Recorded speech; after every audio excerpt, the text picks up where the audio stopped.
राधा राधा राधा राधा राधा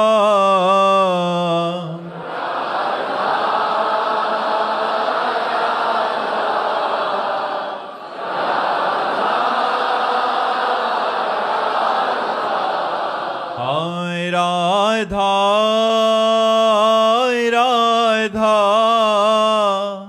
राधा राधा राधा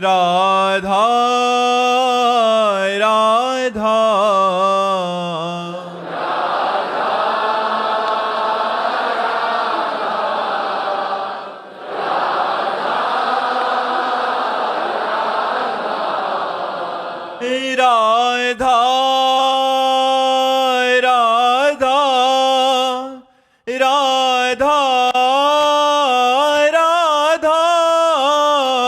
राधा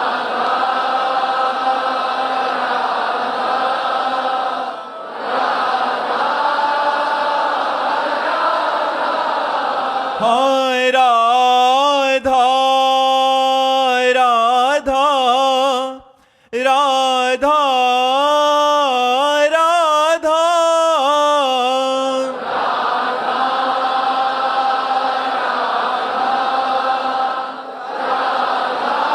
हाय राधा राधा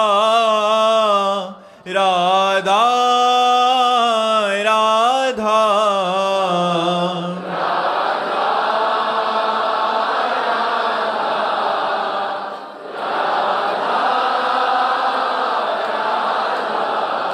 हाय राधा राधा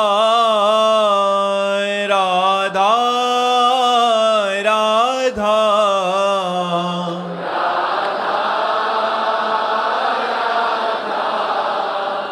राधा राधा राधा श्री राधा वल्लभ लाल की, समस्त संत हरि भक्तन की, श्री वृंदावन धाम की, सद्गुरुदेव भगवान की। अमितपुरी जी राजपुरा से। राधे राधे महाराज जी। महाराज जी, क्या आत्मा को कुछ पाना है या आत्मा अपने आप में पूर्ण है? ऐसे में आत्मा को करना क्या है महाराज जी? आत्मा निर्विकार संपूर्ण आनंद का समुद्र, एक चैतन्य घन, उसको किसी क्रिया की जरूरत नहीं है, किसी फल की जरूरत नहीं है।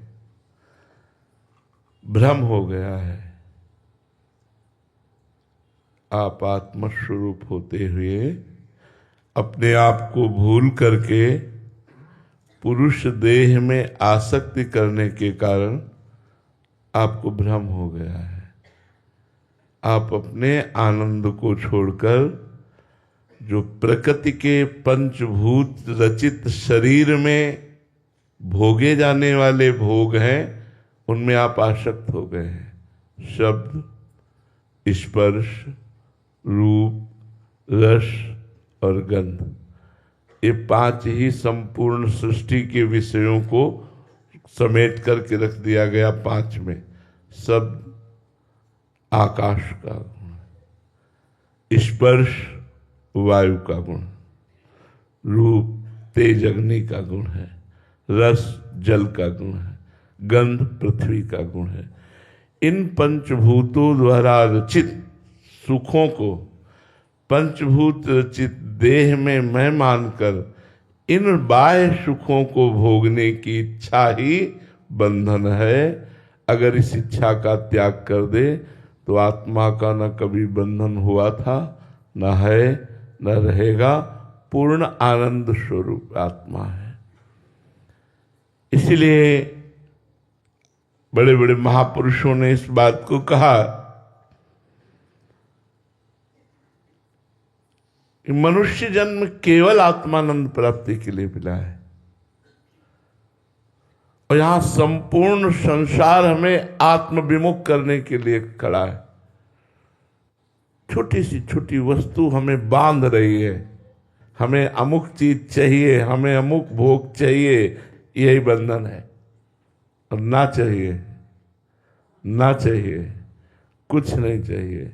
इस शरीर का जो प्रारब्ध होगा उसके अनुसार होगा।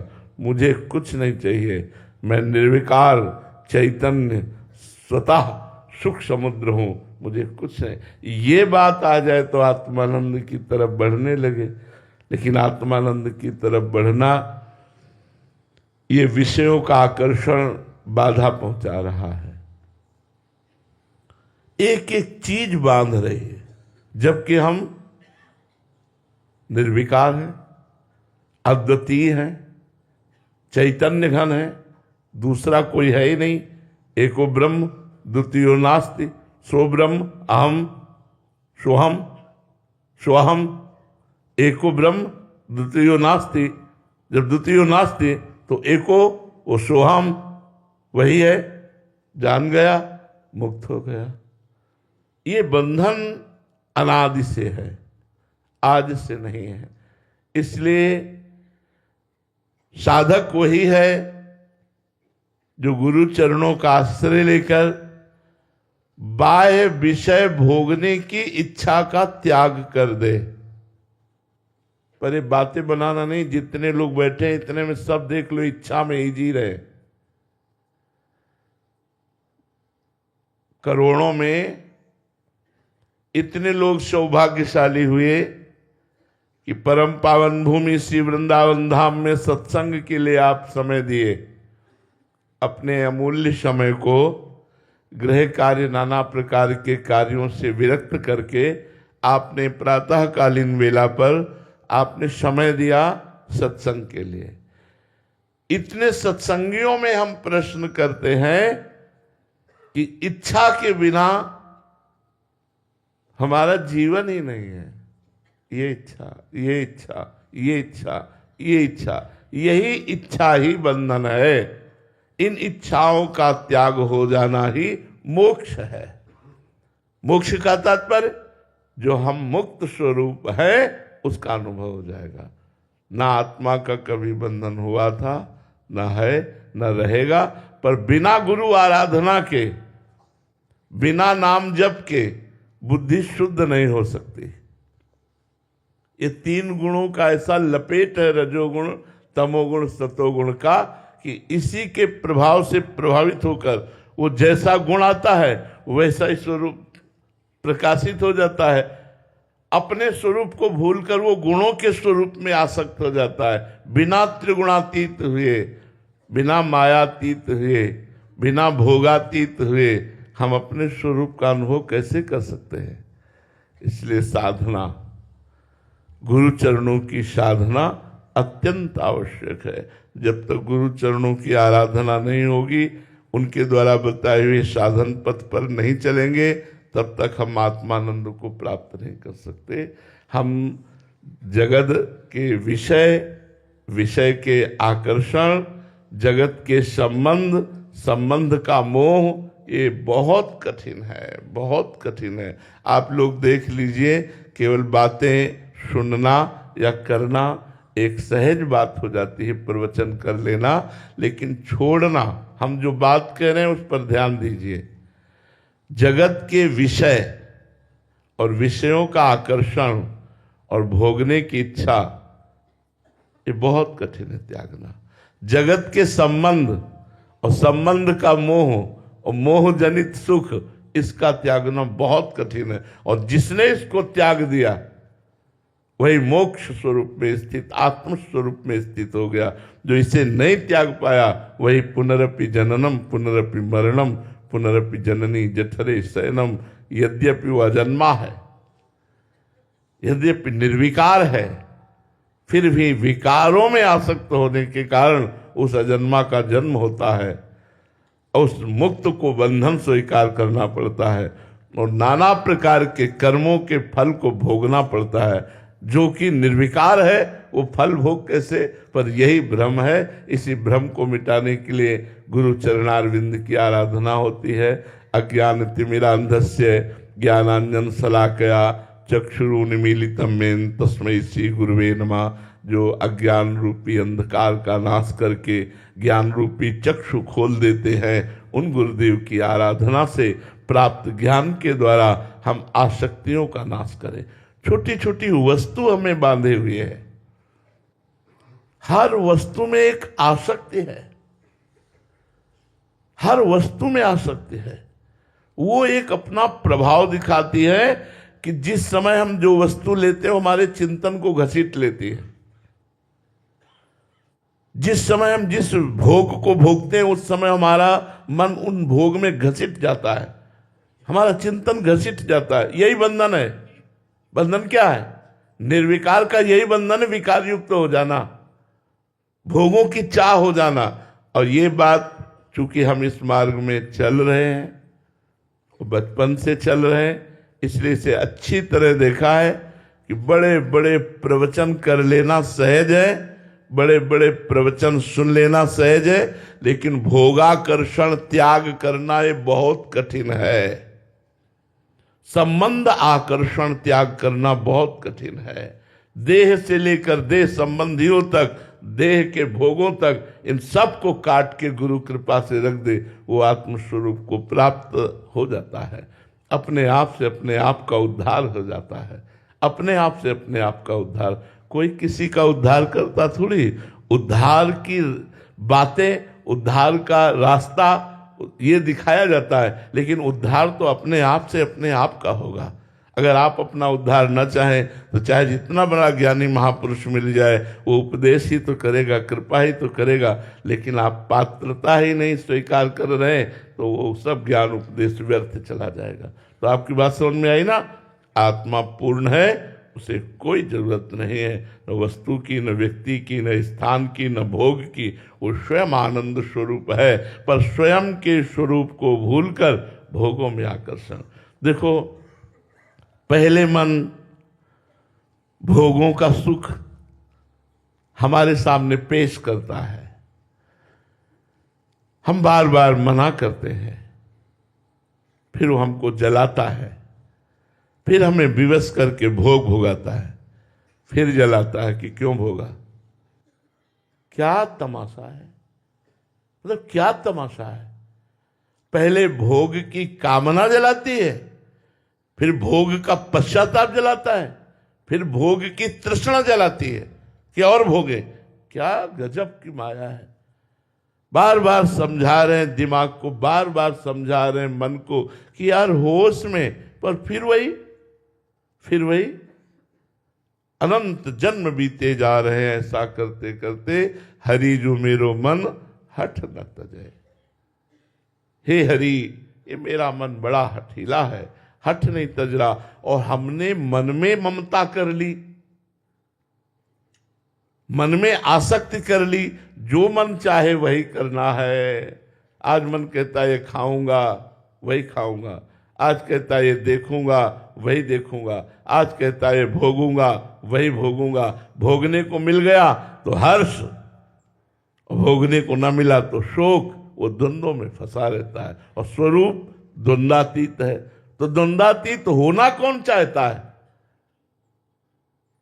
सबसे बड़ी समस्या यह है कि मोक्ष चाहता कौन है? सब भोग चाहते हैं, सब पद चाहते हैं, मान प्रतिष्ठा चाहते हैं, संसार में यश कीर्ति चाहते हैं। कौन चाहता है मोक्ष प्राप्त करना? कोई बिरला शास्त्रों साधकों में, करोड़ों में कोई बिरला भगवत मार्ग में चलता है। उन चलने वालों में, शास्त्रों में कोई एक ऐसा होता है जो मोक्ष पथगामी होता है। नहीं तो मोक्ष पथ के साधन करते हुए वो भोग ही चाहता है, भोग की आस के पास में वो बंधा रहता है। ये आप देख लो, अंतःकरण में देख लो, तर्क करने की जरूरत नहीं है। अंतःकरण में देख लो, आप कहीं न कहीं किसी वस्तु, व्यक्ति, स्थान में बंधे हैं, फंसे हैं। वही आपके आत्मस्वरूप में बाधक है। अगर ये गुरु कृपा से छूट जाए तो मुक्त हो गए। आत्मा न कभी बंधन को प्राप्त हुई थी, न बंधन को प्राप्त है न कभी बंधन को प्राप्त होगी। ये भ्रम तभी मिटेगा जब गुरु चरणों की आराधना करके ज्ञान प्राप्त कर लिया जाए, नाम जप करके सुबुद्धि प्राप्त कर लिया जाए, परोपकार करके हृदय पवित्र कर लिया जाए, तब शुद्ध ज्ञान प्राप्त होता है। समझ में आई बात आपके? जी महाराज जी, आप पिछले 4-5 दिन से कोई वाणी जी लेके आते हैं, हम सब साधकों को कुछ देना चाहते हैं क्या महाराज जी? हाँ, उसमें बताना चाहते हैं कि इन गुणों से बचो। गुणों का जो प्रभाव है वो भगवान की माया के द्वारा जो रचित गुण है, यदि हम इनके प्रभाव जान जाएंगे तो इनसे हमारा बचना हो जाएगा। जो ये रजोगुण है ये सबसे ज्यादा बांधता है। विक्षेप शक्ति रजसा क्रियात्मिका यतः प्रवृत्ति प्रसृता पुराणी रागादयोश्याः प्रभवन्ति नित्यम दुखादयो ये मनुष्यो विकारा। ये कर्म में प्रवृत्त करती है रजोगुण प्रवृत्ति, अधिक से अधिक ये करूं ये करूं ये करूं ये करूं। लोभ का जागरण करके धन का लोभ, सुख का लोभ, भोगों का लोभ जागरण करके अक्रिय को क्रियात्मक करती है। आत्मा अक्रिय है, अकर्ता को कर्ता भाव से युक्त कर देती है। अहंकार विमूढ़ आत्मा कर्ता हमिति मन्यते।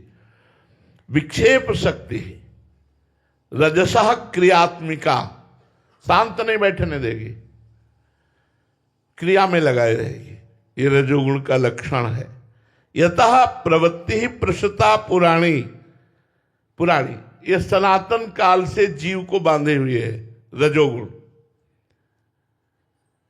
इससे राग उत्पन्न होता है, राग से दुख उत्पन्न होता है। इसके प्रधान लक्षण हैं। जब ये लक्षण आ जाए तो जान लेना रजोगुण, यही मूल है सृष्टि का, इसी से सृष्टि उत्पन्न होती है। ब्रह्मा जी का जो मूल गुण है वो रजोगुण है। रजोगुण से ही संपूर्ण सृष्टि प्रकट हुई है। सृष्टि का लय तमोगुण से होता है, जो भगवान शंकर स्वीकार किए हुए हैं, और सृष्टि का पालन सतोगुण से होता है, जो भगवान श्री हरि स्वीकार किए हुए हैं। कामः क्रोधो लोभ दंभाद्य सूया अहंकारेर ईर्ष्यात्म सराद्यास्तु घोराहा। बड़ा गंदा कर देता है हृदय को रजोगुण।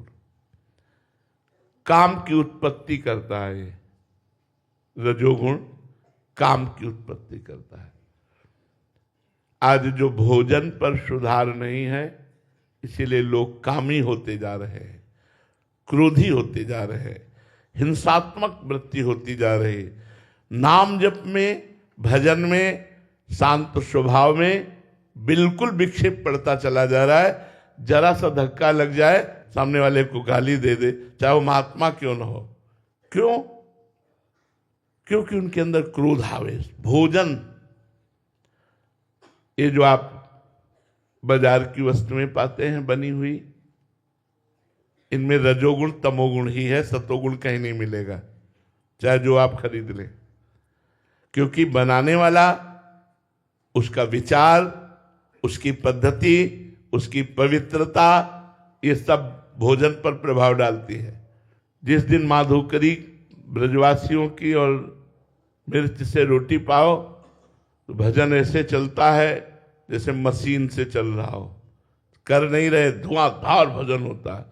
और जिस दिन भंडारे का गुलाब जामुन हो, कचौड़ी, पूड़ी और दबा के पाओ तो बस डकारे लेते रहो, भजन नहीं होता। ये भोजन का बहुत बड़ा प्रभाव है प्रभु। रजोगुण भोजन से बचिए नहीं, आपके अंदर काम पैदा करके कामी बना देगा। काम से क्रोध का प्रादुर्भाव होता है। कामा क्रोधो लोभ दंभादसूया, घोर नरक पहुंचाने वाले रजोगुण के लक्षण है। त्रिविधम नरकस्येदम द्वारम नाशन महात्मना कामः क्रोधा तथा लोभा तस्मा दैत्यम त्यजेत। भगवान श्री कृष्णचंद्र जी कह रहे 3 नरक के द्वार हैं, काम क्रोध और लोभ। गोस्वामी जी ने एक और जोड़ दिया, मद। काम क्रोध मद लोभ सब नाथ नरक के पंथ, गोस्वामी जी ने कहा। तो यहां कामा क्रोधो लोभ दंभाद्यसूया हंकारेर्ष्या मत्सराद्यास्तु घोराः धर्मा एते राजसाः पुम प्रवृत्तिर यस्मात् देशात् तद्रजो बंध हेतु। हे भाई, यदि भगवदानंद प्राप्त करना चाहते हो, यदि सुखी होना चाहते हो, यदि मुक्त होना चाहते हो, शांति चाहते हो, तो रजोगुण से बचो। ये रजोगुण काम को उत्पन्न करता है, ये क्रोध को उत्पन्न करता है, ये लोभ को उत्पन्न करता है, ये दंभ दिखावापन को उत्पन्न करता है, ये असूया दूसरों के गुणों में दोष ढूंढना असूया कहते हैं, छिद्रावेशन दूसरे के गुणों में दोष ढूंढना, ये अभिमान प्रकट करता है, ये ईर्ष्या प्रकट करता है, ये मत्सरता, मेरे से आगे बढ़ा जा रहा है, इस बात की जलन, ये घोर धर्म रजोगुण के हैं, जिसके कारण जीव बंधन को प्राप्त हुआ है। बंधन का मूल कारण रजोगुण है।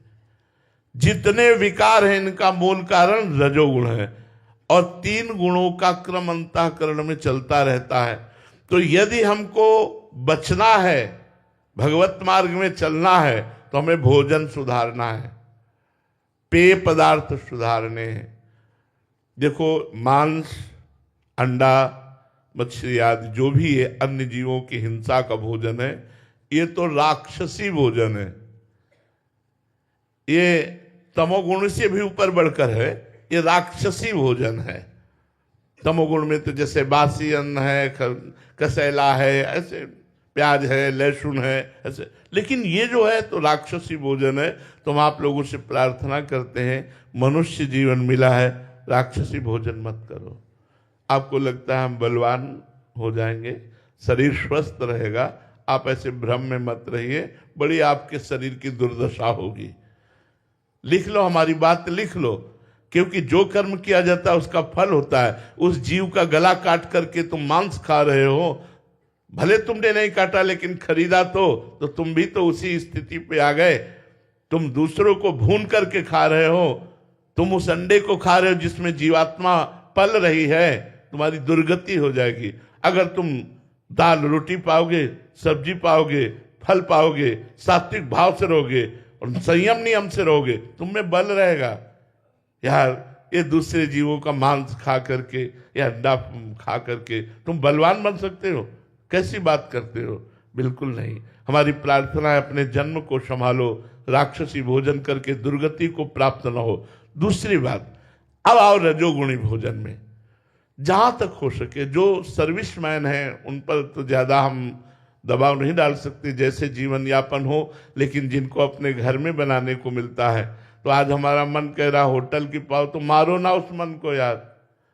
वो सब रजोगुणी भोजन तुम्हारे अंदर काम, क्रोध, ईर्ष्या, द्वेष, लोभ, दंभ, पाखंड, अहंकार, इसकी सृष्टि कर देगा। वो इसको बढ़ा देगा, जो नए संस्कार बनाकर तुम्हारी दुर्गति का कारण बनेगा। तो रजोगुण से काम, क्रोध, लोभ, दंभ, असूया, अभिमान, ईर्ष्या, मत्सर, ये दोष प्रकट होते हैं। अब इसका जो त्याग है, जब तक रजोगुण का त्याग नहीं होगा तब तक इन विकारों पर विजय प्राप्त नहीं करोगे। आप खाओ भोजन रजोगुणी और चाहो कि हम निष्कामी बने, नहीं बन पाओगे। चाहो कि हम अक्रोधी क्षमावान बने, आप नहीं बन पाओगे। आप चाहो कि हम दूसरों की निंदा ना करें, आप ऐसा, जबरदस्ती आपकी जबान निंदा कराएगी और आपकी दुर्गति कराएगी। दूसरा त्याज्य गुण है तमोगुण। ये त्याज्य है। ग्राह्य है सतोगुण। तमोगुण का लक्षण ऐसा वृत्तिर नाम तमोगुणस्य शक्तिर्यया वस्तो भासते अन्यथा। शैषा निदानम पुरुषस्य संस्कृतिर विक्षेप शक्ति प्रसरस्य हेतु। इसमें कुछ का कुछ प्रतीत होता है, उसको कुछ का कुछ नजर आएगा, उसको भक्ति, उसको भगवान का मार्ग, उसको सत्वार्ता, उसको सब ढोंग लगेगा। जब तमोगुण होगा ना, उसको सब ढोंग लगेगा। अशुभ अनर्भल संग जन विमुख तजो सब कोय, विमुख तजो सब कोय, झूठ बोलत सच मानत, दोष करत निरसंक रंक कर संतन जानत, अभिमानी गर्विष्ठ लोभ मद मत अगाधा, दुष्ट परिहरो दूरी भजत भज श्री हरि राधा। ये दुष्ट लोग जो तमोगुणी लोग होते हैं, विपरीत बुद्धि होती है इनकी। आप ठीक कह रहे हो, उनको विपरीत दिखाई दे रहा है। आप ठीक सोच कर रहे हो, उनको विपरीत चिंतन करवाना सबसे पहला तमोगुण का। और जन्म मरण रूपी संसार का आदि कारण ये तमोगुण है। तमोगुण से जो प्रवृत्त होता है, उसके ज्ञान को ये ढककर अज्ञान को प्रकाशित करता है। पहला है अज्ञानम, दूसरा है आलस्य। कल कर लिया जाएगा भजन, चलो कल वृंदावन चले, कल सत्संग कर ले, मतलब कल को टालना। तमोगुण का लक्षण होता है अच्छे कार्यों को टालना, अच्छे कार्यों को टालना, ऐसा कभी नहीं करना चाहिए। और सत्वगुण का क्या लक्षण है? काल करे सो आज कर, आज करे सो अब, अभी अभी अभी मैं करता, अभी से, आज से, अभी नहीं, कल आप कर दे, नहीं नहीं, अभी अभी अभी जाता हूं, अभी ये करता हूं, ये तात्पर्य होता। तत्काल उसमें क्रियान्वित हो जाना सत्वगुण, और कल के लिए टाल देना। भजन कार्य को, सत्कार्य को, भगवत कार्य को, तीर्थयाटन को आगे के लिए टाल देना, और गलत कार्यों के लिए तत्पर हो जाना। प्रमाद स्थिति का मतलब होता है जो नहीं करना चाहिए वो करने में तत्पर हो जाना, और जो करना चाहिए उसे आगे के लिए टाल देना। तो आलस्य, अज्ञान, जड़ता, ये जो हम चर्चा कर रहे हैं बिल्कुल समझ में नहीं आएगी तमोगुणी पुरुष की। और बहुत नींद लेना, ऐसे ऐसे लोग हैं जो 10-10 बजे तक सोते हैं, 11-11 बजे तक सोते हैं, और अपने को धनी मानी मानते हैं, अपने को मानते हैं मैं बहुत ऐश्वर्यवान हूं, बहुत सुखी हूं, 10 बजे तक सोता हूं। तो तुम्हारे पुण्य चल रहे हैं, जिस दिन पुण्य नष्ट हो जाएंगे ना, उस दिन भागे घूमोगे, तुम्हारे धनी मानी का सब होश खराब हो जाएगा। कर्म बड़ा प्रचंड है, वो दंड देने के लिए तैयार है। अरे ब्रह्म मुहूर्त में उठो और भगवान की आराधना करो। मनुष्य जीवन मिला है, 4 घंटे, 5 घंटे, 24 घंटे में कभी भी शयन कर लो, हम इस बात के लिए छूट देते हैं। लेकिन ब्रह्म मुहूर्त में, संध्या काल में शयन मत करो। संध्या काल में भगवान की आराधना में लो। अगर कहीं सर्विस में हो तो भी 5 मिनट के लिए, जब भगवान सूर्यास्ताचल को जा रहे, तो भगवान का स्मरण करते हुए अपनी सर्विस में तैनात रहो। वो संध्या काल, उस समय का किया हुआ स्मरण आपकी आयु को बढ़ाएगा, आपकी लक्ष्मी को बढ़ाएगा, आपको शांति प्रदान करेगा। आज प्रातःकालीन ब्रह्म मुहूर्त में ही लोग सोते हैं, पूरी रात विलासिता में व्यतीत करते, संसारिकता में, और 2 बजे से सो गए और 8, 10, 11, 12 बजे तक। क्या व्यर्थ जिंदगी, क्या व्यर्थ। और इसी पर लोग अपने को वीआईपी समझ रहे हैं। एक चीटा राजस्व यज्ञ में एक दाने को 3 टांग थी, एक टांग टूटी थी, बड़ी मुसीबत से ले जा रहा था। अर्जुन जी की दृष्टि पड़ी, अर्जुन जी ने कहा प्रभु इस चीटे पर भी कभी कृपा करो, ये देखो कितने कष्ट से दाना है। बोले 14 बार इंद्र बन चुका है, 14 बार इंद्र बना हुआ चीटा बना एक दाना घसीट रहा है। महाराज नहुस इंद्र पद से डायरेक्ट अजगर की योनि को प्राप्त हुए। तुम कर लो मनमानी, धनी बन के मुर्गा भैंसा जो खा रहे हो, नरक जाओगे और जलोगे, दुर्गति होगी। ये तमोगुण, ये तमोगुण विपरीत बुद्धि को लाता है और विपरीत बुद्धि से नरकगामी बनाता है। मूढ़ता, आलस्य, प्रमाद, जड़ता, निद्रा, ये तमोगुण के लक्षण है। जिसके अंदर तमोगुण रहेगा वो सत्कार्य नहीं कर सकता। तो रजोगुण, तमोगुण, इन दोनों का त्याग करो। बासी भोजन, गर्मा गर्म भोजन, बहुत तीखा भोजन, ये सब त्याग करो। तो प्याज, लहसुन, ये सब तमोगुण प्रकट करता है। अब जो अपने काम की बात है, सतोगुण, इसको स्वीकार करो। कांटे से कांटा निकाल दिया जाता है जैसे, तो सतोगुण से रजोगुण तमोगुण का त्याग करके भगवत आराधना करके सतोगुण का भी त्याग करके गुणातीत हुआ जा सकता है। सत्वम विशुद्धम जलवत तथापि ताभ्याम मिलित्वा शरणाय कल्पते यत्रात्म बिंबः प्रतिबिंबतः सन प्रकाश यर्त्यर्क इवाखिलम जडम। जब सतोगुण होता है तो हृदय जल के समान निर्मल शांत एकदम होता है। सतोगुण में एकदम शांत मन होता है। अगर कहीं रजोगुण से मिल जाए तो कभी शांति कभी भोग इच्छा, कभी शांति कभी भोग इच्छा। लेकिन अगर रजोगुण और तमोगुण रहित सतोगुण है तो उसमें अमानित्व आएगा, मान रहित हो जाना। मान अच्छा नहीं रहेगा। मान ये देहाभिमान को पुष्ट करता है, इसलिए मान अच्छा नहीं लगेगा। और उसके अंदर ब्रह्मचर्य, सत्य, झूठ ना बोलना, दूसरों का उपकार करना, ये सत्वगुण के लक्षण उसके अंदर आने लगते हैं। नियमों से चलना और प्रबल श्रद्धा, संतों में, भगवान में, भक्तों में श्रद्धा, भगवान में विशुद्ध भक्ति, मैं संसार से मुक्त हो जाऊं ऐसी मुमुक्षुता, संपूर्ण दैवी संपदा जो दुर्लभ वस्तु है, संपूर्ण दैवी संपदा, असत का त्याग, ये सतोगुण से।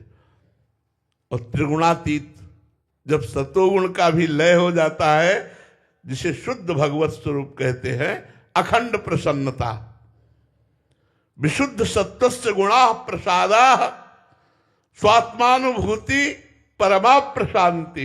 आहा, ये बड़ी दुर्लभ बात है। सतोगुण ही दुर्लभ है, रजोगुण तमोगुण में विचरण करते रहते। यदि सतोगुण आ जाए और सतोगुण की साधना बन जाए तो गुणातीत हो जाए, क्योंकि उसके ऊपर जब गुणातीत हो जाता है, विशुद्ध भाव विराजमान रहता है, तो उस समय के लक्षण क्या होते? बोले विशुद्ध सत्वस्य गुणा प्रसादा, अखंड प्रसन्नता। यही तो हम चाहते हैं कि हर समय खुश रहे। देखो, विशुद्ध में जब त्रिगुणातीत होता है उसमें प्रसन्नता, आत्मस्वरूप का बोध, आत्मस्वरूप का बोध, परम शांति, पूर्ण तृप्ति, अत्यंतिक आनंद, परमात्मा में स्थिति, यह है त्रिगुणातीत पुरुष के लक्षण। तो हमें चाहिए कि ये जो बोतलों में पेय पदार्थ है, ये जो बाजारों का भोज्य पदार्थ है, अगर आप बचने की कोशिश करें तो आपका सतोगुण सुरक्षित रहेगा। सतोगुण सुरक्षित रहेगा तो आप शांति और आनंद की तरफ बढ़ सकते हैं। आप चाहते शांति और आनंद है और आप बाजारू भोगों की वस्तुएं पाएंगे तो ये गुण आपको पीस डालेंगे, बिना मतलब आपको जलाएंगे, बिना मतलब आपसे ऐसे कर्म कराएंगे जिनसे आपकी दुर्गति होगी। इसलिए सतोगुण को ग्राह्य और रजोगुण तमोगुण को त्याज्य माना गया है। तो तामसिक भोजन, राजसिक भोजन का त्याग करो, जिससे सतोगुण हमारे अंदर बढ़े और सतोगुण हमें भजन में लगाए और भजन भगवत प्राप्ति कराए। जी। प्रीतेश त्रिवेदी जी, लंदन से। राधे राधे महाराज जी। महाराज जी, मैं जीवन में आध्यात्मिक मार्ग में आगे बढ़ने के लिए प्रयासरत हूँ, किंतु बैलेंस समझ नहीं आ रहा महाराज जी बनाना। कार्य क्षेत्र में मन लगाता हूँ तो परिवार की जिम्मेदारी पिछड़ जाती है। कभी कभी लगता है कि प्रभु को भूल गया हूँ। मतलब महाराज जी, इन सब में इतना ज्यादा नहीं, इसमें परेशानी क्या है? परेशानी क्या है? आपने विभाग कर लिए। देखो, आपकी परेशानी का जो कारण है वो विभाग है। एक कार्य क्षेत्र का विभाग, एक परिवार के प्यार का विभाग, एक अध्यात्म का विभाग। इसलिए आप परेशान हो गए। दुचित कबहु परितोष न लाहि, चित्त को आपने विभाजित कर दिया, इसलिए अगर इसको एक कर लो अभी आनंद आ जाएगा। आप भगवान के लिए कर्म करते हैं, आप भगवान के लिए परिवार का पोषण करते हैं और भगवान का भजन करते हैं, बिल्कुल शांति प्राप्त हो जाएगी। आप मनोयोग से कर्म कीजिए और उसको कृष्णार्पणम मस्तु कर दीजिए। 8 घंटे ड्यूटी किया, बीच बीच में राधा राधा स्मरण किया और 8 घंटे भगवान को समर्पित कर दिए। यह अध्यात्म में आपको बढ़ाएगा। परिवार के लिए अच्छी अच्छी वस्तुएं खरीद कर ले गए, बेटे को, पत्नी को, सबको खुश कर रहे हैं, सब में भगवान है। सबको प्यार दुलार कर रहे हैं, सब में भगवान है। और वो भगवान के लिए आप कर रहे हैं, वो आपका भक्ति योग बढ़ता चला गया। और एकांत समय में खूब ध्यान कीजिए, नाम जप कीजिए, भगवत कीर्तन कीजिए, तो एक विभाग कर लीजिए। संपूर्ण सृष्टि भगवान की है, जो कर्म है वो भगवान के लिए है, जो परिवार है वो भगवान के लिए। नाथ सकल संपदा तुम्हारी, मैं सेवक समेत सुतनारी। तो फिर परेशानी क्या है? कोई परेशानी नहीं। अब बताइए क्या परेशानी? गुरुजी, जैसा आपने बताया हुआ है, वो 8 घंटे कार्य करने के बाद वो समर्पित करता हूँ भगवान को। वो उस समय लगता है जैसे भगवान को तो भूल ही गया, कार्य ही समर्पण कर रहा हूँ, लेकिन भगवान की तो याद नहीं की। अच्छा, हम आपको बंबई भेजते हैं और अपने लिए कहते हैं कि अमुक चीज लाओ, बंबई में मिलती है, तो आपके दिमाग में वो चीज रहेगी और बंबई की यात्रा रहेगी? नहीं रहेगी। बंबई की यात्रा और वो चीज जो हमने मंगाई है, लेकिन मूल में इसके ऊपर क्या है? महाराज ने मंगाई है। वो ध्यान विस्मृत नहीं होगा और वो ध्यान भी नहीं करोगे, लेकिन ध्यान में आपके रहेगा बंबई का मार्ग और वो वस्तु, लेकिन उसके ऊपर मूल में क्या है? महाराज ने मंगाई। आप खुशी खुशी जाओगे, बंबई से वो वस्तु लाओगे और जब ला के दोगे कुछ याद नहीं रहेगा। और आपसे पूछा जाए कि आपने भजन साधन वृंदावन धाम छोड़कर आप बंबई गए और वस्तु लाए, आपको कैसा लगा? आप कहोगे छाती हमारी ठंडी हो गई, क्योंकि आज हमने गुरु आज्ञा का पालन किया। बस इस बात में रहो कि संत आज्ञा, शास्त्र आज्ञा, भगवद आज्ञा का मैं पालन कर रहा हूं, क्योंकि 8 घंटे कर्म करके परिवार का पोषण कर रहा हूं। परिवार भगवत स्वरूप है और बीच बीच में भगवान का स्मरण कर रहा हूं। तो स्मरण ना होते हुए भी स्मरण है, क्योंकि मैं भगवद अर्थ कर्म कर रहा हूं, भगवान की आज्ञा का पालन कर रहा हूं। इसलिए ऐसे विचारवान बनो जिससे अशांति ना आने पावे और हृदय शांत होकर अध्यात्मवान बने। ये सब अध्यात्म के अंतर्गत आ जाएगा।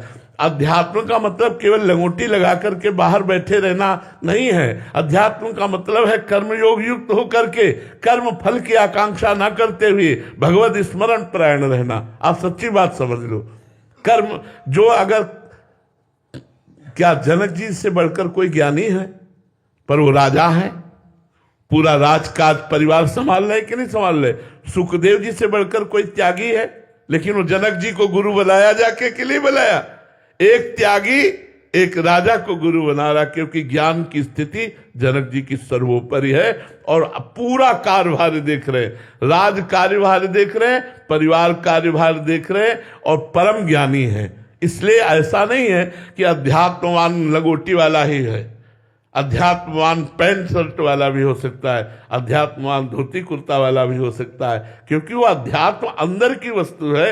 अंदर उसका चिंतन क्या चल रहा है, अंदर के चिंतन को, समर्पण को संभालो, पूरे के पूरे भगवान के बन जाओ, तो हर कार्य आपका भजन हो जाएगा।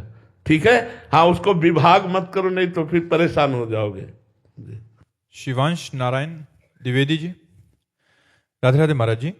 महाराज जी, मैं सर्वभूत हृदय धर्म सम्राट स्वामी श्री करपात्री जी महाराज जी के कृपा पात्र शिष्य, वर्तमान श्रीमद जगतगुरु शंकराचार्य पुरी पीठाधीश्वर जी महाराज जी से दीक्षित हूँ। महाराज श्री गुरु जी और गोविंद जी और ग्रंथ की कृपा से महाराज जी परंपरा प्राप्त सिद्धांतों द्वारा जो महाराज जी धर्म ग्रंथों में महाराज जी आजकल बहुत लोग मतलब उसका विक्षेप पहुंचा रहे हैं, क्षति कर रहे हैं, उनमें महाराज जी कार्य कर रहे हैं। देखो बच्चा,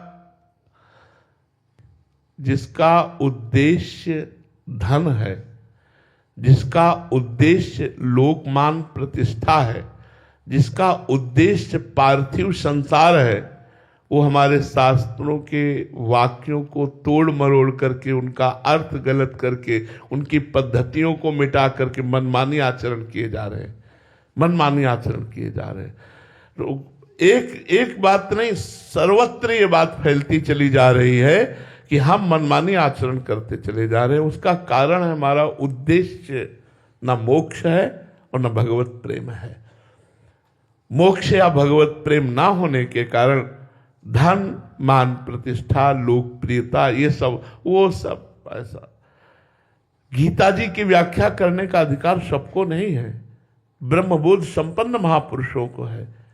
उनकी बात लेकर अगर हम समाज को देते हैं तो शुद्ध बात, अमृत बात देते हैं, लेकिन नहीं, अपने अहम की पुष्टता, लोक व्यवहार में प्रियता, लोक में मान्यता, धन की प्राप्ति, ये उद्देश्य बच्चा हमारे शास्त्रों को गौड़ कर रहे हैं और मनमानी मुख्य कर रहे हैं। जो शब्द कुछ है उसका अर्थ कुछ है, चलना कुछ है, चल कहीं और रहे, बोल कुछ और रहे, स्वयं में न तो पवित्रता, न धर्मनिष्ठता, न भगवत प्राप्ति की चाह, न परमात्मा स्वरूप का अनुभव की चाह, तो फिर कैसे हमारे धर्म ग्रंथों को समझा जाएगा, कैसे समझा जाएगा? फिर तो मनोरंजन हो जाएगा केवल। तो आज जो हमारे आचार्य जन हैं, जो गुरुजन हैं, वही इस बात को समझ रहे हैं, नहीं हम लोग इसका दुरुपयोग कर रहे हैं, दुरुपयोग कर रहे हैं कि आज हमारे भारत में शास्त्र के अनुसार प्रमाणित जीवन और शास्त्र से कभी एक भी शब्द भी पूज्य महाराज जी नहीं बोलते। गंभीर मुद्रा, शांतनिष्ठ, और जो आदि गुरु भगवान ने पीठ की मर्यादा दी, उस मर्यादा के अनुसार ऐसे गुरुजनों के चरणों में प्रणाम करते हैं। आगे चल करके मिलना मुश्किल हो जाएगा, ऐसे महापुरुष मिलना मुश्किल हो जाएगा जो मोक्ष पद को प्राप्त हुए और धर्मनिष्ठ और शास्त्र सम्मत व्याख्या करे, वो बहुत कठिन बात हो गई। आज धर्म ग्रंथ के उपदेशों को हम अध्यात्म की ऊंचाई पर चढ़ने के लिए नहीं, लोक व्यवहार की वाहवाही, धन संपत्ति, मान प्रति, इसलिए भैया उद्देश्य बदल गया तो सब बदल गया। उद्देश्य आज बदल रहा है, इसलिए सब गड़बड़ हो रहा है। ब्रह्मचारी हेमंत जी उड़ीसा से। राधे राधे महाराज जी। महाराज जी, मैं अद्वैत वेदांत का छात्र हूँ। पिछले 3 वर्षों से आपको सुन रहा हूँ। मेरे हृदय आपके प्रति अति आसक्त है, किंतु मेरी बुद्धि अद्वैत भक्ति मतलब ज्ञान मार्ग में लगी हुई है। महाराज जी, ऐसे में मार्गदर्शन करें। तो समस्या कुछ नहीं है, सबका निर्णय आखिरी अद्वैत ही है, द्वैत में भय है। अब देखना, हम एक दोहा कह रहे हैं, ब्रह्म नहीं, माया नहीं, नहीं जीव नहीं काल, अपनी हो सुधिना रही, एक रहो नंदलाल। अद्वैती आ गया कि नहीं? उधो मन न भय 10-20, एक हु तो सो गयो श्याम पे, को आराधे ईस। उधो मन न भय 10-20, एक भगवान में जाकर लीन हो गया। तो कान भय प्राण में, प्राण भय कान में, ही में ना जान परे, कान है कि प्राण है। ये अद्वैती प्रेम में भी अद्वैती, प्रेम गलियति साकृता में दोनों समाये। और बच्चा, ज्ञान में एक अद्वैती स्थिति है कि मैं वही ब्रह्म हूं। अब इसमें बहुत कठिनता है। पानी पी रहे हैं लेकिन नहीं पी रहे, संसार की क्रियाएं हो रही लेकिन नहीं करता नहीं है, भोग भोग रहे भोगता नहीं है, कर्म कर रहे हैं करता नहीं है। ये कला बिना गुरु कृपा की आएगी नहीं। बिना अंदर ये कला है, बंधन से मुक्त हो ही नहीं सकते। इसीलिए हमें लगता है सर्वश्रेष्ठ मार्ग भगवान की भक्ति है।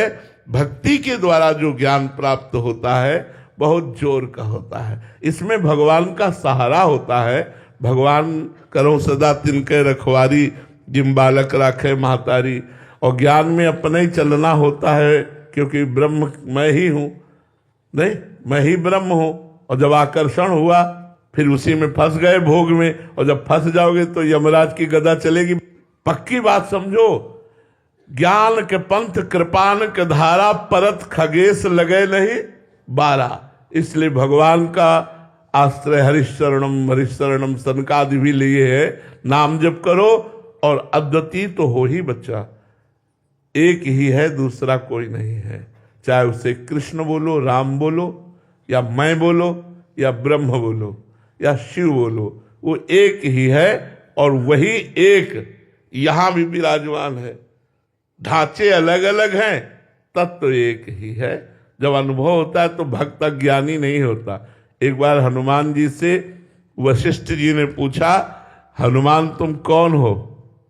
समझ गए कि इतने बड़े ज्ञानी गुरु कैसे क्यों प्रश्न कर रहे। तो उनका, भगवान देह भाव से मैं दास हूं और सरकार स्वामी है, और जीव भाव से सरकार अंशी है और हम अंश है, और स्वरूप भाव से जो सिंहासन में बैठे हो या बैठे क्या भक्त को ज्ञान नहीं होता? क्या पूरा ज्ञान होता है। भक्त भी अद्वितीय होता है, वो अद्वैत में होता है। भक्त का मैं प्रभु में लीन हो जाता है और ज्ञानी में प्रभु मैं में लीन हो जाते हैं। समझ पा रहे हो? ज्ञानी में जो मैं तत्व है उसी में सब लीन हो जाता है, वो मैं में स्थित हो जाता है अद्वितीय। और भक्त का संपूर्ण संसार सहित मैं प्रभु में लीन हो जाता है, वो भी अद्वितीय हो गया, वो भी अद्वैत में स्थित हो गया। सिया राम में सब जग जानी एक सिया राम। तो यहाँ कौन है? यहाँ भी सिया राम। तो जो मैं है वो सिया राम में चला गया, बच्चे सिया राम।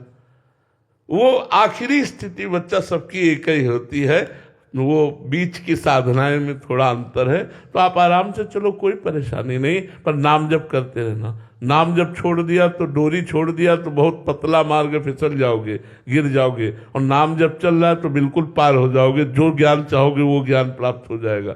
और जितने ज्ञानी हुई है सब भगवान का नाम जप करके ही हुई है जी। आज के एकांतिक वार्तालाप को ही विश्राम। श्री राधा वल्लभ लाल की